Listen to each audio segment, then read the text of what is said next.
Alright, so this is my Qronge X1 Spark, the M model, not the large one, but the M. And I'm going to be showing you guys how to install the surround throttle and the mode button.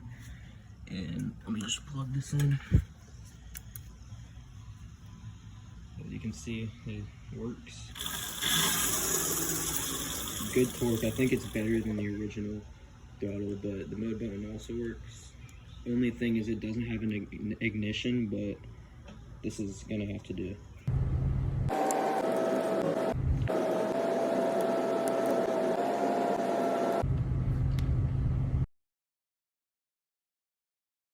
So the first thing you're going to want to do is to find the cable that's connected to your throttle that you can unplug and then cut it from the throttle. So you should have a black cable where one end has nothing, it's just cut wires, and then the other end is the plug-in part. So you're going to want to do this to the mode button, the throttle, and the OEM cable. You're going to want to cut the ends of the mode button and throttle. But I didn't have a wire cutter. I recommend doing the wire strippers instead of my method, but if you really didn't, then this method also works. But just be very careful because it's a razor blade. But yeah, you just want to strip off all the edge black part until you have all the little colored wires exposed. I would have like an inch or two of the colored wires exposed. So this is wiring from an old throttle I had, but I'm just going to use it to demonstrate. So after you cut down the black part to where the wires are revealed, honestly you'd probably want a little more than this.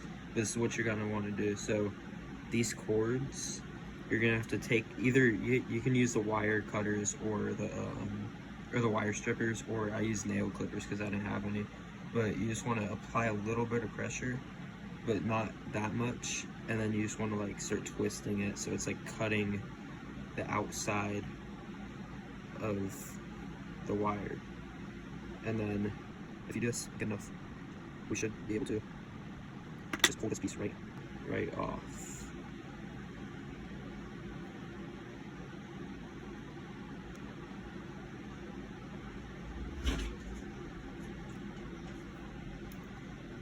Like that. Now this is what would happen if you did it too much. All it takes is a little bit of pressure and it just comes right off.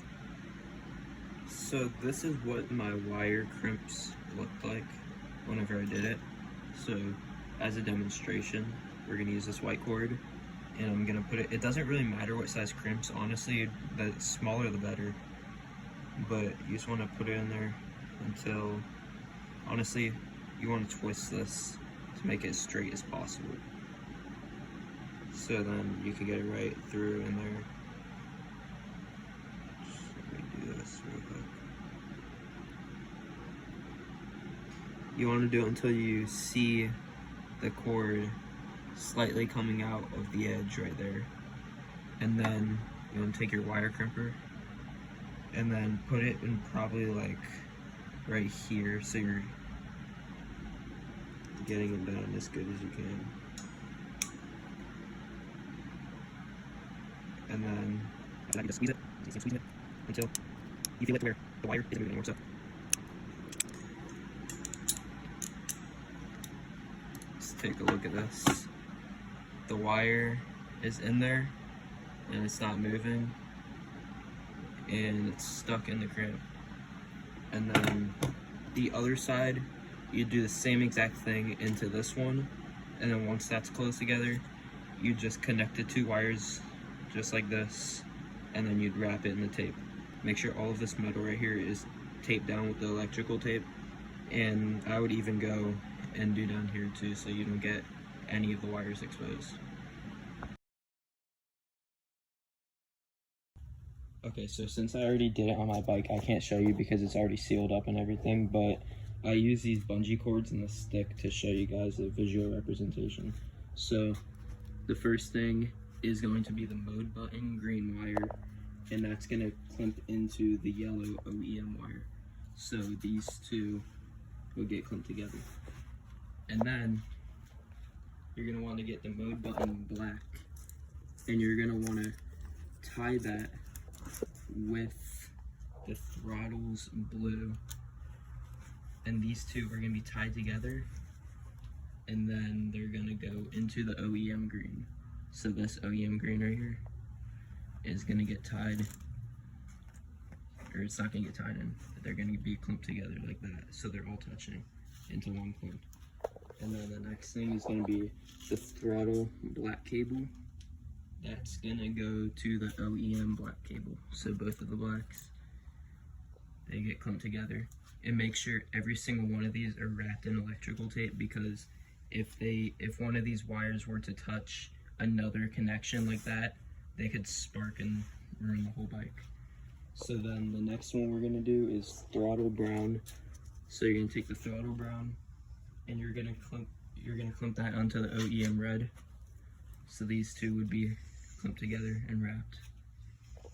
And then the final one, it's just gonna be the white OEM and then the blue OEM, because they're gonna be the last two left. And you're just gonna want to tie these together, and these are gonna be its own separate thing. Like, these aren't gonna be clumped to anything. So you wanna clump these together, and then they'll just be sticking out on its own. All right, so I don't know if that would be confusing, but the blue and the white wire would just twist together like this, like a, and then they'd both go inside of the crimp like this, and then you just squeeze that down. So this is what it should look like from the start, and then this is what it should look like at the end. What I did from here was I took some plastic wrap and I wrapped it around all the cords, and then I got tape and I taped that all up too, so it could basically waterproof it. At this point, you should turn off your battery and then mount your bike, or either hit that kickstand and lift up your back wheel, plug in the OEM cable into the bike, and then you can turn on the battery and see if it turns on. If you have any questions, just DM me or leave a comment, and I really hope this helped. I tried to dumb it down as much as I could, but yeah. Here is a wiring diagram.